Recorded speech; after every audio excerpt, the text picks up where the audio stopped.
for the past 10 minutes or whatever, but, but now we're recording. So, good morning. Okay, so this is week 3. We've talked about how to find the keywords that Google already sees you as an authority in. And we've talked about how to write a blog post not only for your readers and for yourself, but for the search engines so that they can find them and you can get more traffic.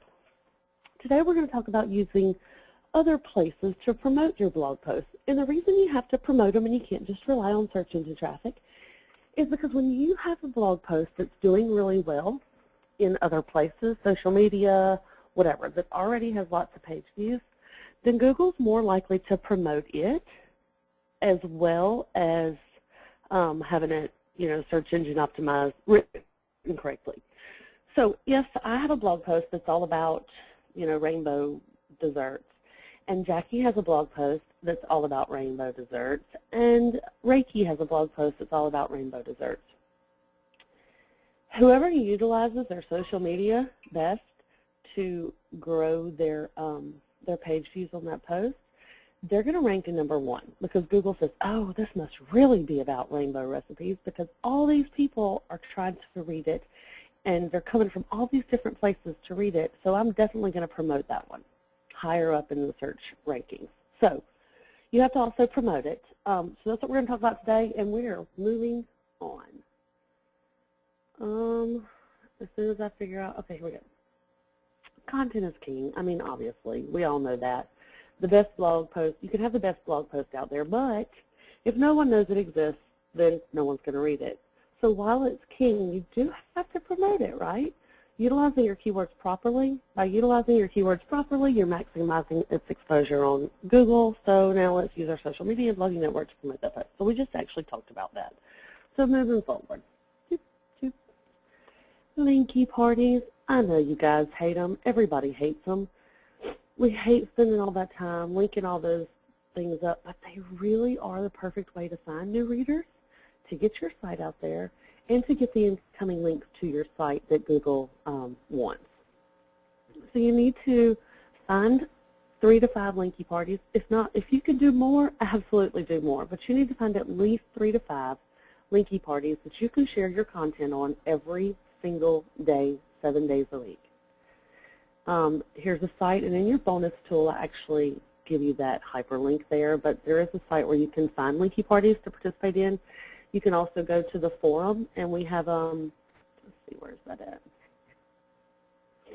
We have a place there where we're growing it right now, right there, linky parties. And if you have a linky party, if you just leave a comment, I will update the list. As I said, we're growing it, so you can absolutely go there. What I do is I created a spreadsheet that listed out the parties, and then I just kind of went to my spreadsheet each week, and I checked my stats every so often to make sure that the post that I was promoting actually was getting traffic. It says make it a goal to share 3 relevant projects, old or new, on each linky party. Make sure you leave a comment on the party so the host knows you've been there, etc., etc. And then we say consider hiring this out. Crystal and I both use Sarah, Sweet Silly Sarah. We pay $15 to $20 a week for her to share in 150 linky parties or 150 links throughout the linky parties. But before we hired somebody, we did it ourselves to make sure that we knew how long it took, what kind of results to expect, etc., etc. Remember that you're not always going to see traffic from that blog. A lot of linky party owners, that's what they use to share on their Facebook page. That's what they use to share on their Pinterest pins, their Google+. They use those links in roundups, so you would see traffic there. But just remember that while you might not see direct traffic from a linky party, it does increase your traffic.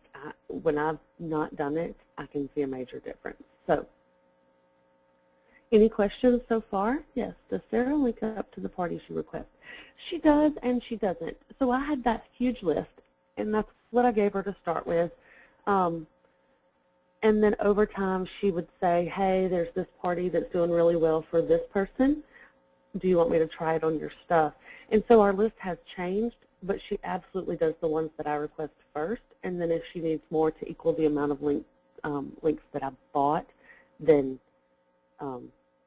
she does that. Jackie, and approximately how much time does that take her? Honestly, Jackie, now I have no idea how long it takes her, but it took me, I would spend at the very least, an hour a day linking up, but now I have, seriously, 150 links a week are going into the linky parties now, and I wasn't able to do that. I do make a point to go into those linky parties and leave some comments because she doesn't do that. She only links up your links. Okay? Any other questions about linky parties?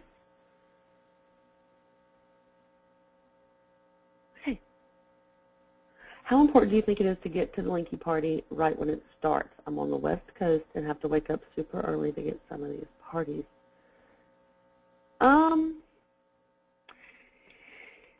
I find that if you're not in the very beginning or the very end of the party, then it doesn't do as well. Now, that's not always, but that's kind of something that I find. A lot of people will come in and they'll click through to the first, 30 or whatever, or they'll click through to the last 30, but most people don't hit those in the middle.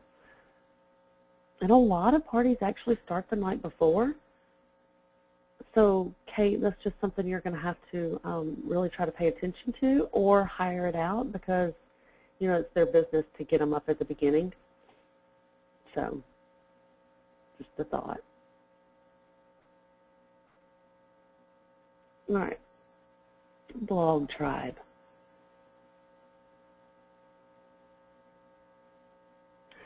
Reach out to your blog tribe. You need a blog tribe, whether it's, most bloggers need several blog tribes. It takes a village. So you need one that's very intimate, that's like just a few people that you share everything with, from traffic, from how much traffic you're getting, to what's working, to what you're trying, to what's not working, to how you're making money this week, every little thing that gets shared because you grow from each other. But you also need some larger tribes.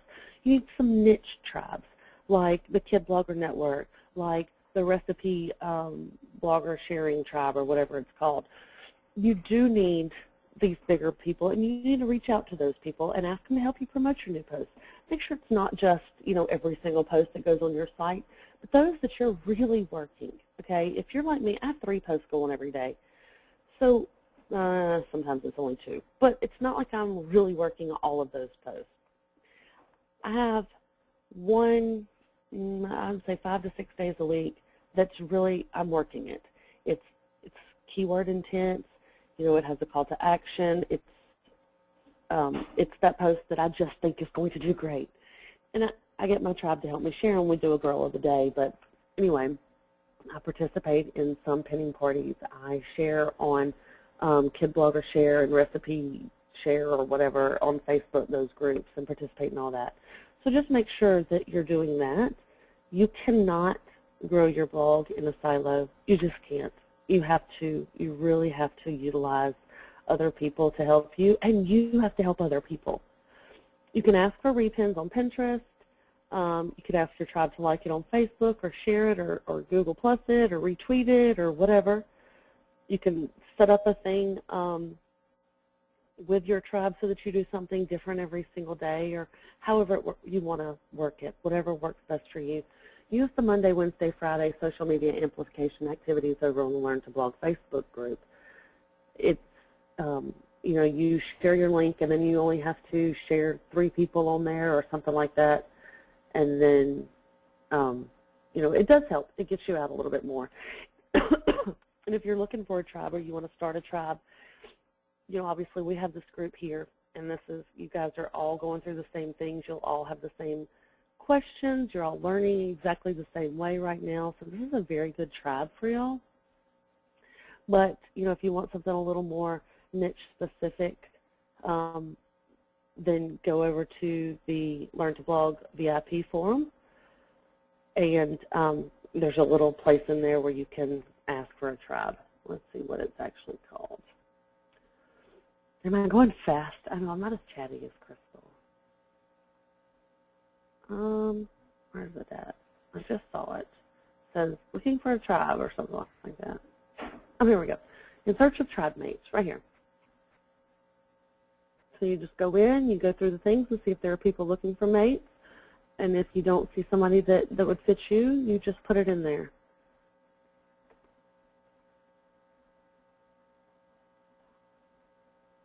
Sorry, my little one's come in bringing me a handwritten note. He wants to know where the TV remote is, and then he wanted to know if he could have one of my Reese cups. That's why I got real quiet. Okay, let's go back to this. So any questions about blog tribes?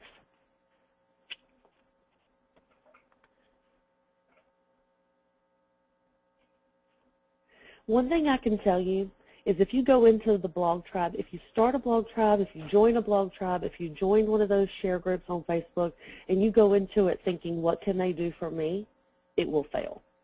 You have to go into this blog tribe thinking, what can I do for them? When you do for them, they notice, and they're going to start doing for you.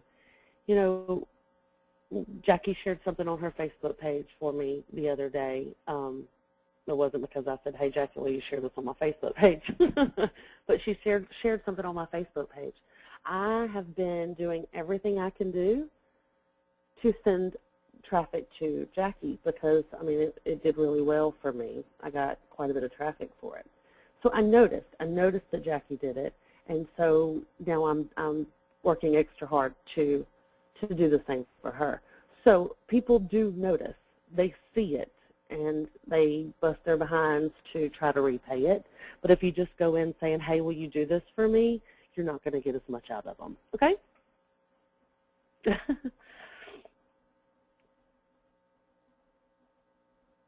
All right, promote it on Pinterest. So Crystal is all about using multiple photos. I'm not. I'm just not a big multiple photo person. I think it slows down your site, but, you know, whatever. That's me.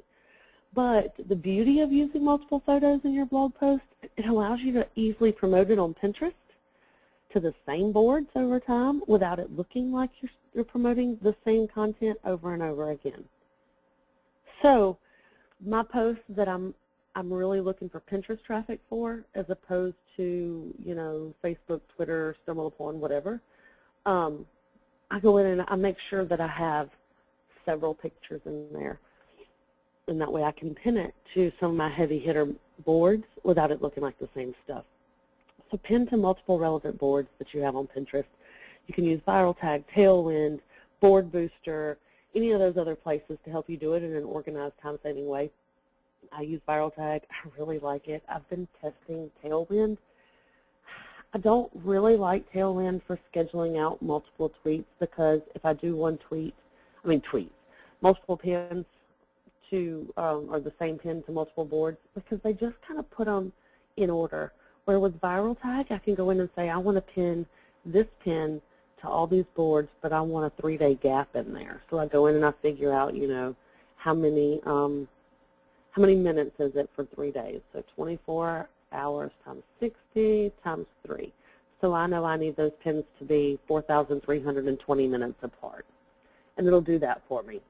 And I can't do that with Tailwind, but if you have a free Tailwind account, you get lots and lots of good statistics and statistics. Sorry, my mind went blank. That'll really help you figure out which boards are performing, so that you know which ones you need to work with, and which boards aren't performing at all, so you can remove them. Always have a queue of pins scheduled by using Viral Tag. That's just one of our tips. Be the go-to Pinterest account for all things in your niche. Absolutely. So while we like to use Pinterest for our own fun, we need to actually make sure that we're using it for business as well. With that said, make sure you use it for your own fun too. If all you're doing is promoting your own pins to your boards over and over and over and over and over, or to your group boards over and over, you're not going to grow. So you need to make sure that you're pinning things that just interest you to your own personal boards, And you need to make sure that you're going into some of those heavy hitter group boards that you utilize on a regular basis and repinning from those to your regular boards. Okay? And that keeps you from looking like spam. All right, we've had some things come in. Christy says, I have a call with Tailwind on the 19th, and it's on my list of things to discuss. Awesome. Kay says, I have only this week learned to schedule pins. I started with Viral Root. I'll look at this Tailwind you've mentioned. Well, I really, Kay, seriously, Viral Tag is my favorite, just because, like I said, I can go in, when I have a new post, I can go in and schedule it to every single board out there and sort it out, so it's not a whole bunch of pins going on at one time. Any questions about promoting stuff on Pinterest?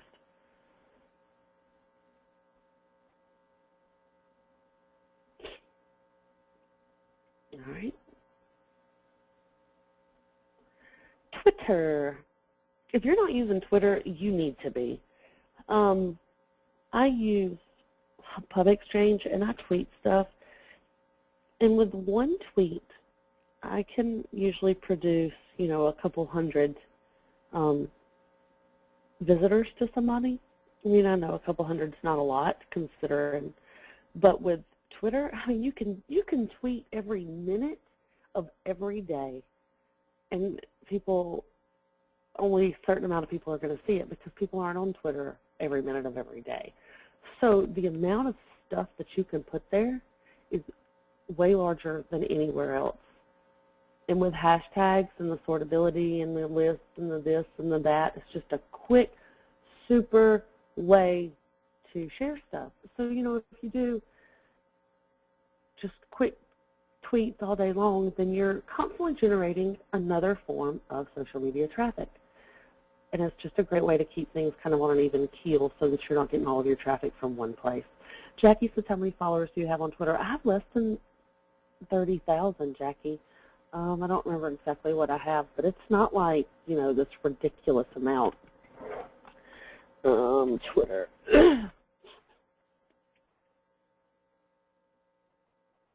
I mean, okay, I know to some 30,000 might be a lot, but it's less than 30,000 because I like Twitter. I use it, you know, if I'm sitting down watching TV, which I don't get to do very often, but I try to make a point to do it sometimes with my husband or my kids. But, you know, when you're watching TV and a commercial comes up or a television show comes on and they have a little hashtag at the bottom, I try to tweet, you know, watching this, or, oh, my gosh, I can't believe they did that, or love this person on hashtag American Idol, whatever it is, just to keep that. It's just like Pinterest. I try to use it for my personal self as well as my business. It keeps me from looking like spam, and it makes me more interesting. So I have 29,049 followers. That's it.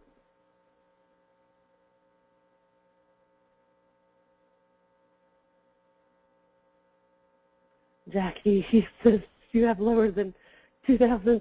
Okay, well, still, if you work it. How much of, not a lot.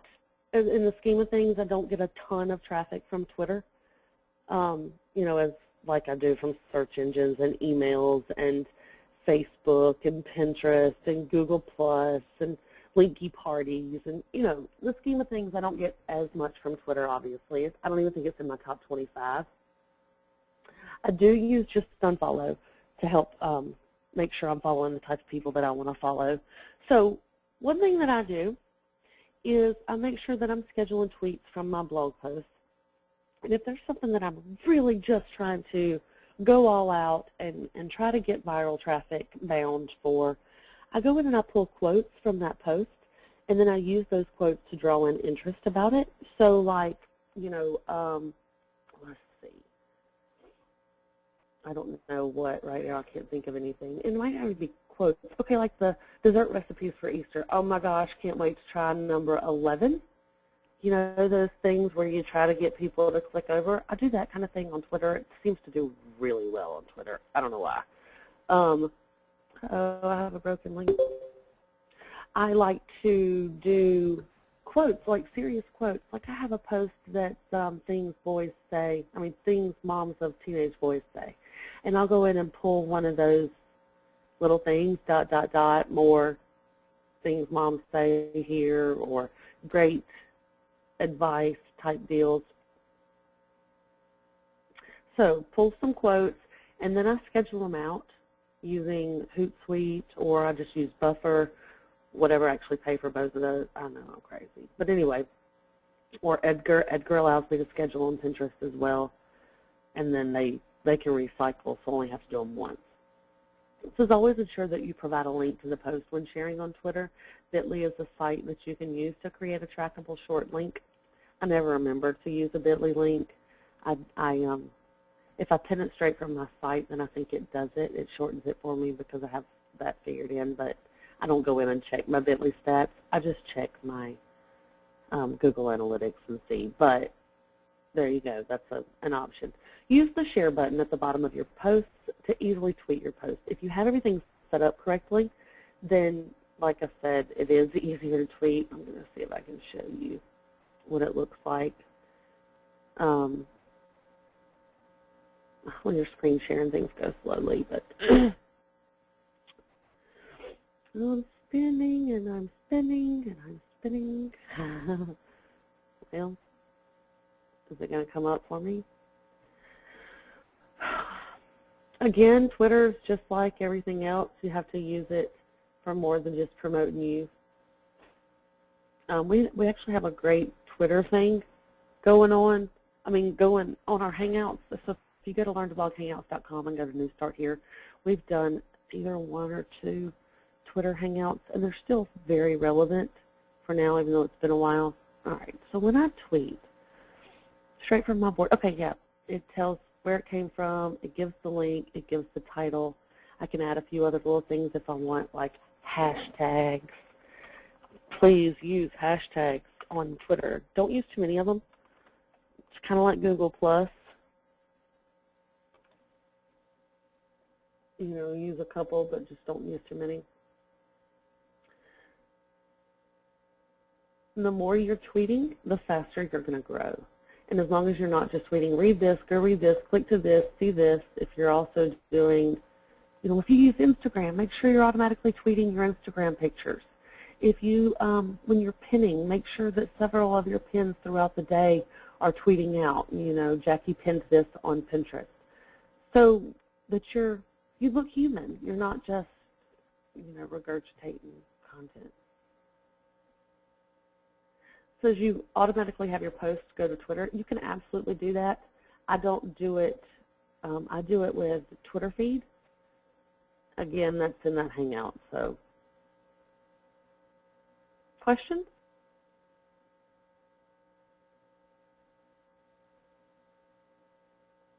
All right. Oops. Promote on Facebook. All right, here we go. Maybe I need to pass this over to Jackie. So honestly, we all know Facebook changes every second of every day. Who knows what's going to happen today, but it changes continuously. So while this was relevant a while back, it could be different now. You have to keep up with Facebook.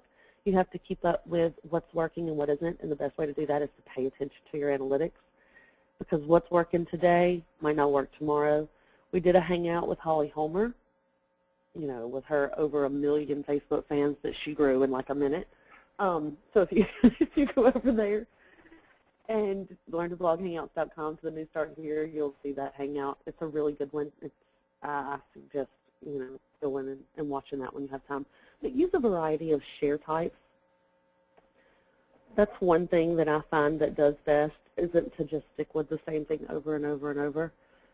You can reshare from a larger site with more momentum. You can upload your image and link. You can do the text only. You can auto-populate the image. And I think right now, and Jackie can correct me if I'm wrong, but I think right now the big thing that's working is the auto-populate.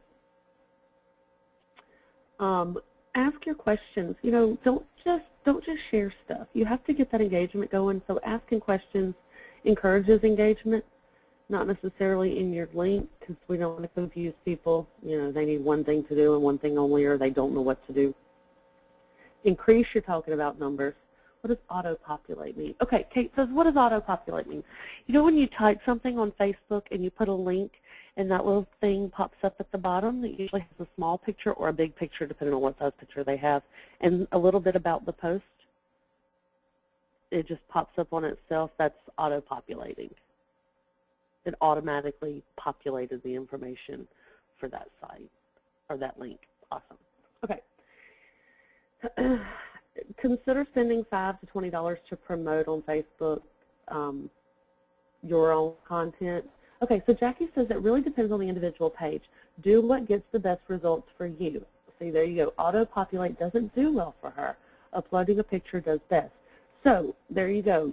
You have to test it, and as long as you're using your different variety of share types, then and paying attention to your analytics, then you'll know, because things change. Really, go watch the Hangout. Holly talks about how you can really dig into those analytics and really find out what is working for you. It's not a cut and dried Hangout. It very much tells you how to pay attention to your analytics and see what's working, so that you can repeat that process.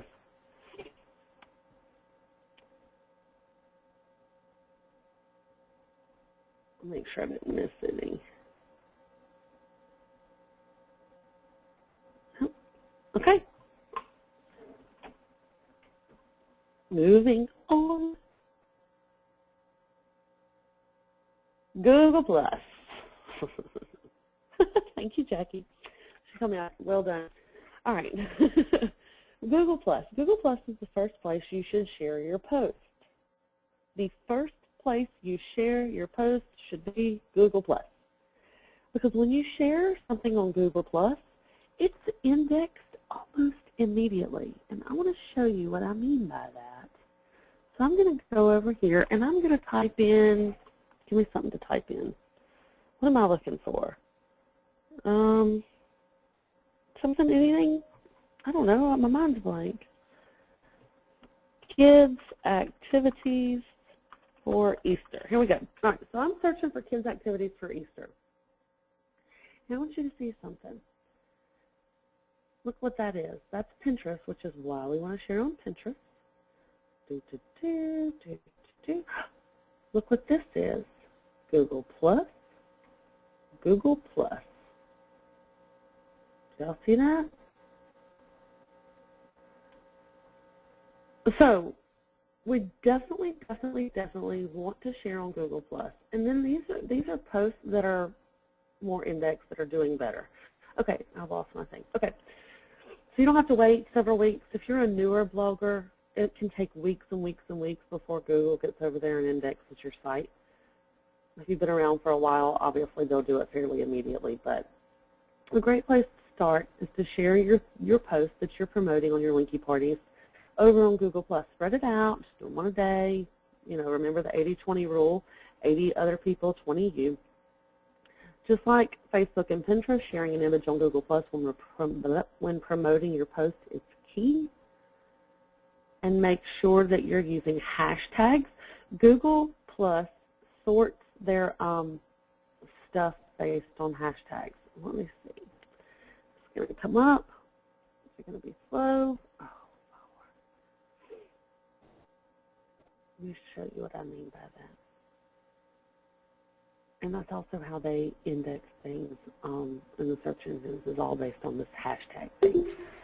So one of the first things that you want to do is you want to make sure that you use your keyword at the very beginning. So let me see, where's my profile? See right here. Okay, Natalie from Planet Smarty Pants, she did it. Right here, this is actually the title of her post. I suggest making this your keyword, but you know, maybe that is her keyword, I don't know. So the title of the post, and if you put asterisks, so that would be shift 8 on each side of your words, then you're bolding them. So that makes them stand out, and it tells Google to really pay attention to those words, that they're more important. Do some information, do your link, and then do your hashtags. See these hashtags that show up right here? Only 3 are going to show up right here. You can actually do a few more. I don't recommend doing too many, but there you go. Okay? Big, nice picture, some information, hashtag, links, whatever. Again, consider working with a tribe. If you don't have one, you need one. so they can share your stuff and you can share theirs. Any questions about Google+?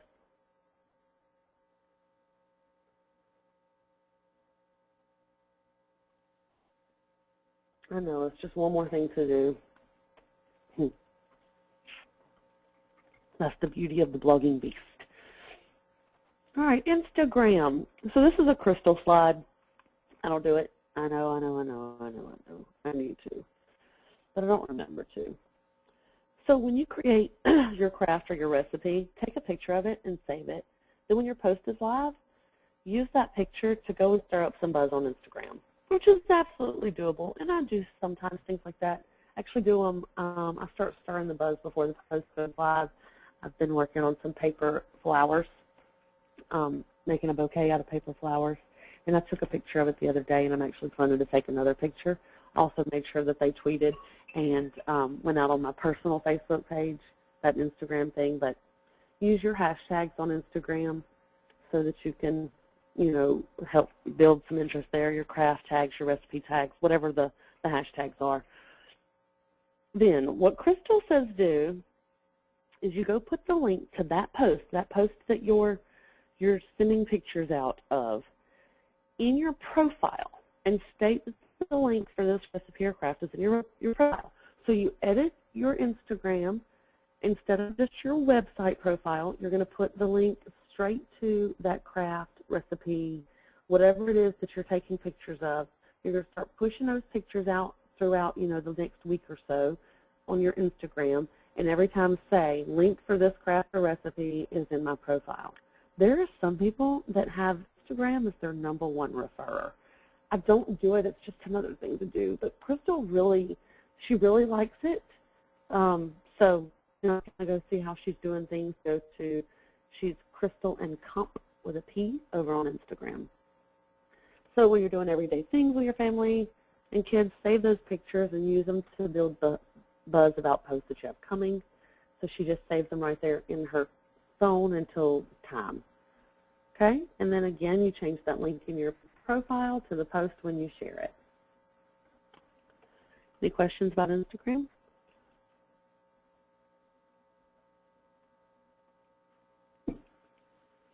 All right. And your blog. If you don't have a blog feed set up, you need to stop what you're doing, come back and watch the recording of this later, and get it done. A blog feed reminds your readers to come and read, and I highly, highly, highly recommend that you take your blog feed and you make it into a newsletter. So a daily email, if you do not offer daily emails for your blog feed, you need to go do it. There are thousands of blogs out there. Actually, there are probably billions of blogs out there. So your readers, the people that have come to your site, need a reminder to come back and check every time you have new content. An email newsletter actually solves that problem, and I use Mad Mimi. Crystal actually uses Mad Mimi as well. They're very helpful. They, you know, walk you straight through it. And I have Hello Bar set up on my site. It's kind of an in-your-face thing to try to get those visitors that come through to sign up. You know, if you have a post that goes semi-viral, you don't want those people just coming and leaving, because when a post goes semi-viral or even viral, your bounce rate typically is really high. They come, they read, they leave. So you want to try to gather as many of those people as you can to get them to come back in the future. So I have a question. Let's see what this question is. Jackie says, so I've just set this up recently with Mimi a couple of months ago. I have 2 audiences, one for daily emails and one for weekly newsletters. Is that good? Oh, yeah, absolutely. That's really good. You can do that.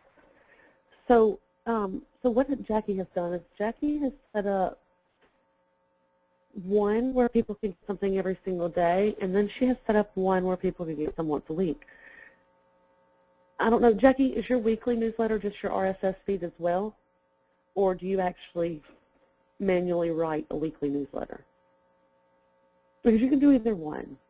You just have to decide what's best for you. I used to do a weekly newsletter, and then I found that I couldn't keep up with manually writing a weekly newsletter. And my assistant went to work for her husband, so I lost her, and I didn't feel like training somebody. But, but whatever works best for you. the manual loop. Yep. I include links to posts that I've written, and I just get a bit chatty. And I would imagine that that does really well, that manual newsletter. So one thing Jackie says, I include some old posts if I want. So one thing that I do, and then I find other people do, and I don't know if I can find it, but in regards to this newsletter, maybe it's here. Let's see. Holly does it. Okay, yeah, Holly does it right here. So I want to show you Holly's daily thing, and I do something similar, and I know that Crystal does. Oh, it's not going to come up. It's going to get stuck. Thomas, I am going upstairs. Do not turn on the Xbox. Okay. Okay, baby. Of course, you know, my email's not going to work. But basically what we all do is we go into Mad Mimi and we edit our RSS feed thing. And you can add stuff to it that's going to go out every single day.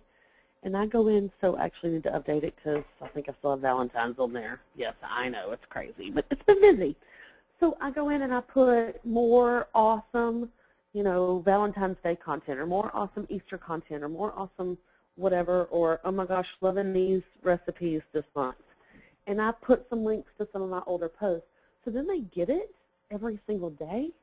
And, you know, once you see something a few times, that's when you're more likely to click. Okay, so here's hers. This is her RSS stuff going on. Oh, come on. Okay, so all that stuff that she has had go on recently. And then there's a free gift that you get, and then, oh, that's it. So some of those actually, I know they're not all recent. So hers said recent posts, but they're actually not all recent because I think Holly only does 3 posts a day. She might do 4, but I think she does 3. And that was like 7 to 10 posts in that email. So she's going in and adding those every single day, or one of her assistants is going in and adding those every day. I just do like a list. And Crystal does a list. I think right now she's doing her letter of the week, like a list of all the letters. But you just put that in the bottom of your feed so that it goes out every day. So we had a question. I want to be able to say it in the recording since the words don't come into the recording. Kate asked Jackie, do your readers sign up for both the daily post and the newsletter, or is it one or the other? And Jackie says they can subscribe for one or the other or both. So there you go. And it's all about using Mad Mimi and going in and just setting up those different audience places. I also go in, I set up a drip campaign. So when somebody joins my RSS feed, newsletter, actually not my RSS feed, but my daily email newsletter, they get an email, thank you for joining. I occasionally send out some posts in the morning that, you know, I explain to them my feed goes out at night with all my new content, and then occasionally at 8 o'clock or so in the morning, I send out a little bit more information, kind of like this one, and it goes out at 8 the next morning. Then a week later, they get one that says, it talks about, do you love recipes? And it kind of lists out a bunch of my different recipes. It just tells about the different categories. And then the next one is like, do you Pinterest? And it talks about following me on Pinterest. I need to set up more. I have a whole long list of ideas that I'm planning to set up. But I want them to get one every week, and I don't want to have to remember to do it. I want it to be automated. So I'm working on the drips. If you set up a drip campaign and you start it, and then you add in more drips, you have to contact Mad Mimi and tell them, hey, I've added more drips. Can you restart it? And they restart it, and it just picks back up where it left off. So if you've had some people that, you know, got your last drip and it's been, you know, you've added 2 more, they're not going to start back at the very beginning. They're going to start back at your normal day, whatever day that is that it goes out, with the next one in the line. So there you go. So Jackie says, so that's very cool. So the same drip campaign goes out to every new subscriber. Yep, every single one of them. The very first, or the next morning after they subscribe, they get the welcome email, and then a week later they get the recipe email, and then a week later they get the Pinterest email. And like I said, I am working on others. I'm working on some different homeschooling drips, but Yeah, and it keeps them engaged. So it keeps them coming back. So in addition to their daily, they also get this other thing. And it's more chatty than just my daily email. All right, any other questions about the newsletter blog feed? All right, YouTube. The top 2 search engines. No, Jackie says, so if you set it up today, it'll only go out to the new subscribers who sign up today, though, right? Nope, wrong. So it was kind of confusing because I didn't realize that. I thought it only went out to the new ones, so I sent this welcome drip. And people that had been signed up for my newsletter for, 6 years got a welcome to whatever, and I got a lot of responses from that. But I just explained it, that I just told them I had checked something wrong, but there is no check. So just be real careful about that when you send that out. Okay, so the top 2 search engines are Google and YouTube. And, Google owns YouTube now, so really the top search engine is Google. But a great way to maximize your SEO efforts is to also share videos on YouTube. So pick one of the keywords that you're writing about right now and create a video to go with it. Yes, I'm telling you right now, that's your task for this week. Your task for this week is to create a video around one of the keywords that you're writing about. An easy way to do it is on a Google Plus Hangout, although if you can go in and make a video on Facebook, directly on Facebook, then you can upload that Facebook video to YouTube. If you do it on Facebook first, it gets a lot more interaction on Facebook, but either way, you're going to make a video about your topic, about your keyword, whatever, and then you're going to embed that video into one of the posts that you've created about the topic, or you're going to create a new post and embed that video in it, or you're going to add it to your landing page. It all depends on what the video is about. And then in the description, in the video description, you're going to include a link to your landing page. Make sure that in the title you have your keyword. Make sure that in the description you have your keyword. Okay? Very short video. Think about some of your stuff and what you can do to a video on. If you're very uncomfortable about getting in front of the camera, you can angle your camera so that it only shows your hands. If you're doing something like that, you can actually go in and take some of your images, your different craft images, and put those together into a, just a picture video. Just get creative, but that's what you have to do this week. So Jackie says, okay, so my keyword is science activities. My video would only be one activity. So the keyword wouldn't be exact. Is that a problem? Well, it depends. If you're going to do must-have supplies for science activities, then, if that's your video and you're showing these different things that you keep on hand so that you can do all these fun science things, then you would have your S. If you're just literally showing how to do an activity, then your S would have to not be there, but you could still put it in the description. Be sure to check out more science activities here. All right. So Kate says, the only video camera I have is on my phone. Is that okay? How about doing a screen share from our computers? Yeah, you can absolutely do screen shares and record those. You can do a camera one. It's okay. It's not the greatest, but it still gets you in the search engines. You can, like I said, you can just take pictures and do pictures that way. So you can take a whole bunch of pictures and basically do like a stop motion video. And then just record yourself with your speakers, with your microphone over the pictures. Whatever works best. But that's your project this week.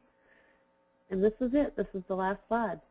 So your work for the week, your task for the week is to create a YouTube video using, or create a video and upload it to YouTube, or just straight on YouTube, whichever you prefer, but using one of your keywords. So I can't wait to see what you guys come up with. I know that we've had a few questions over in the forum and I started answering some of those today, but I'll get back onto it in a little bit and work some more of them. Jackie says, wow, I've never done a video. Well, it's time, Miss Jackie, and I guarantee you, if you do it on your Facebook page, it's probably going to just go nuts. It's probably going to be just insane. I would love to see that since you've never done one. Yeah, I would love to see. So you have to let us know how it goes. Pressure, pressure, pressure. All right, y'all. If you have any other questions, make sure you go to the forum, to the VIP Learn to Blog Class 11 page, and ask any questions there. My internet is really slow, so as soon as everything propagates, I'll get it put over on YouTube and get you all brought into it so recordings can be watched, et cetera, et cetera. I appreciate it. I'm surprised I actually talked as much as Crystal. We'll have to tell her it actually took us, the full hour just about. All right, have fun. I can't wait to see your videos. Make sure and share them and ask any questions over there. Bye, guys.